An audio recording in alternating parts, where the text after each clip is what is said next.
وہ کتابوں میں لکھا ہے تصوف یہ ہے، تصوف وہ ہے۔ اگر آپ اس کو پڑھیں گے تو اگر آپ کو تصوف کو پتہ ہوگا تو آپ کہیں گے یہ کیا کچرا ہے، یہ کیا بکواس ہے۔ پتہ ہی نہیں لوگوں کو تصوف ہوتا کیا ہے، طریقت ہوتی کیا ہے، پتہ ہی نہیں۔ شریعت کو ہی تصوف سمجھتے ہیں کہ بس لمبی سی داڑھی رکھ لو، عطر لگا لو، جبہ پہن لو، بس صوفی بن گئے۔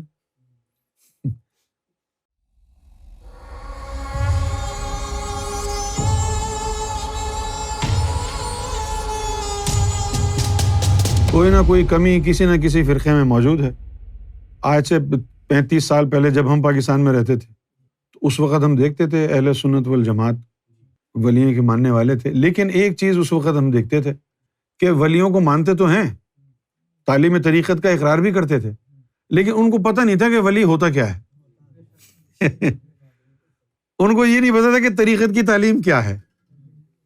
اور اکثر جو لوگوں نے کتابیں لکھی ہیں تصوف پہ، پتہ نہیں آپ لوگ واقف ہیں یا نہیں ہیں، آپ ویسٹ میں جائیں ذرا، امریکہ اور کینیڈا، آسٹریلیا، ادھر ادھر، اور جا کے آپ وہاں پر دیکھیں کہ کس طرح کی کتابیں تصوف پہ لکھی گئی ہیں۔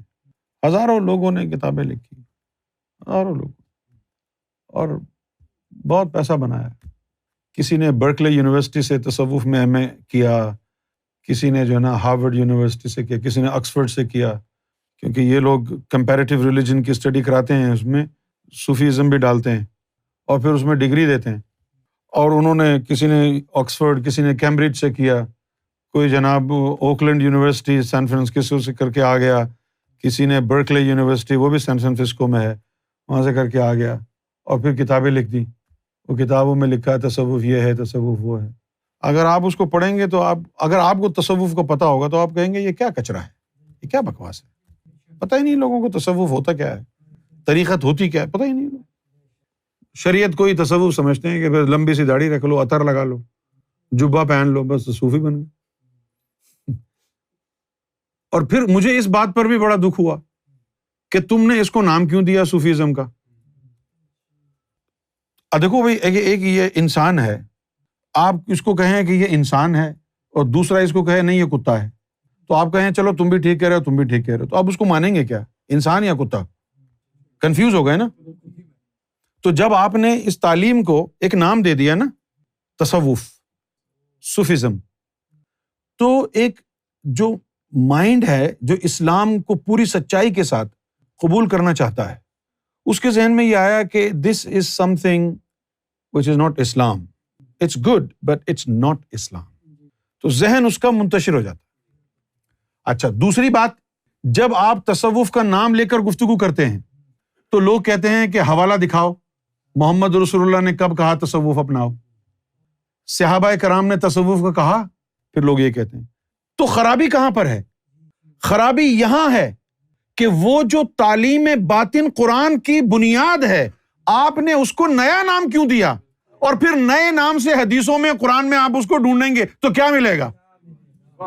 اس کو نام نہ دو تصوف کا، اس کو صوفیزم نہ کہو، اس کو قرآن مکنون کہتے ہیں۔ یہ تعلیم اللہ رب العزت نے وحی الہی کے ذریعے نبی پاک صلی اللہ علیہ وسلم کے قلب مبارک پر نازل فرمائی تھی۔ اب دو طرح کی نالج ہو گئی، ایک حضور کی زبان سے بیان ہو گئی اور دوسری قلب میں محفوظ رہ گئی۔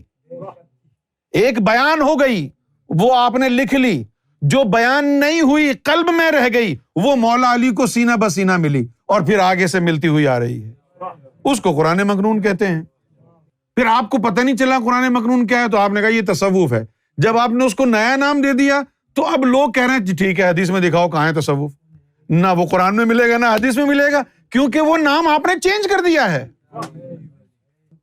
ورنہ تصوف کیا کہتا ہے؟ تصفیہ قلب، قرآن کہتا ہے کہ قلب کو صاف کرو، تصوف کہتا ہے تزکیہ نفس، قرآن کہتا ہے قد افلح من تزکا، کہ کامیاب ہوا وہ شخص جس نے اپنے نفس کو پاک کر لیا۔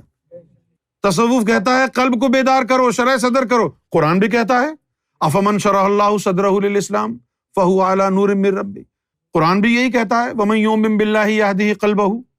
تو فرق نہیں ہے، تو مسئلہ یہاں پیدا ہوا جب آپ نے نیو ٹرمینالوجی لگا دی ساتھ۔ اس کو تصوف نہ بولیں، اس کو بولیں قرآن کا علم، قرآن مکنون۔ دیکھیں قرآن مجید میں کیا لکھا ہے، الف لام میم، حروف مقطعات الگ الگ۔ اس کے بعد کیا کہا؟ ذالک الکتاب لا ریب فی. ذالک کا مطلب عربی میں ہوتا ہے وہ، ھذا کا مطلب ہوتا ہے یہ. اب آپ قرآن پڑھ رہے ہیں، ذالک الکتاب لا ریب فی، وہ کتاب شک سے پاک ہے. پڑھ بھی رہے ہیں آپ، وہ کتاب شک سے پاک ہے، اور یہ جو میرے ہاتھ میں ہے یہ نہیں ہے. وہ کتاب کہاں ہے جو شک سے پاک ہے؟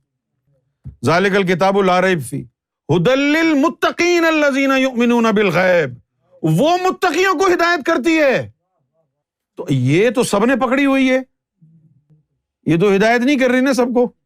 وہ کتاب، اس کے بارے میں کہا جائے ذالک الکتاب لا ریب فی، کہ وہ جو کتاب ہے وہ شک سے پاک ہے. ھدی للمتقین، وہ متقی جو آلریڈی پاک ہو چکے ہیں ان کو ہدایت کرتی ہے. یہ جو اشارہ ہے یہ سینہ مصطفیٰ کی طرف اشارہ ہے. میں نے ایک جگہ ایک بات کہہ دی تو مولویوں نے فتوے لگا دی، حالانکہ وہ سچی بات ہے. میں نے کیا کہا کہ علم کا سرچشمہ قرآن نہیں محمد کی ذات ہے نا. کیا نبی کریم صلی اللہ علیہ وآلہ وسلم نے کہا ہے کہ قرآن علم کا سرچشمہ ہے؟ نہیں. آپ نے فرمایا انا مدینۃ العلم وعلی بابھا، میں ہوں علم کا شہر، مجھ سے ملے گا علم. کیونکہ یہ اکسی قرآن جو ہے آپ کے ہاتھوں میں، یہ پورا نہیں. قرآن پورا ظاہری اور باطنی کمالات کے ساتھ حضور کے قلب پر جبریل نے نازل کیا تھا، وہ تو سینہ مصطفیٰ میں محفوظ ہے. یہاں سے فیض نہیں ہوگا، اس قرآن تک پہنچنا ہوگا جو مصطفیٰ کے سینے میں ہے. یہی وجہ ہے کہ آپ صلی اللہ علیہ وسلم نے فرمایا کہ علماء من صدری، کہ عالم وہ ہوں گے جن کا تعلق میرے سینے سے جڑے گا. علماء من صدری سادات من صلبی، سادات وہ ہیں جو میری پیٹھ سے نکلے. فقراء من نور اللہ تعالی، اور فقیر وہ ہے اللہ کے نور سے جو بنے گا. یہ خاص طور پر سلطان الفقراء کے لیے اشارہ ہے. طفل نوری اللہ کا نور ہے نا. تو یہ قرآن مکنون کہلاتا ہے. اس کو آپ نے جب تصوف کا نام دے دیا تو بگڑ گئے لوگ. پھر ہزاروں لوگوں نے عجیب و غریب بونگی باتیں کہیں. کسی نے کہا تصوف صوف سے نکلا ہے، صوف کا مطلب ہے وول والا کپڑا پہنو. یہ کیا بےہودگی ہے؟ وول والا کپڑا پہننے سے آپ صوفی بن جائیں گے؟ 1 بلین سے زیادہ لوگ جو ہے وہ لون کے کپڑے پہنتے ہیں چائنا میں، سارے صوفی ہیں. یہ فضول باتیں ہیں.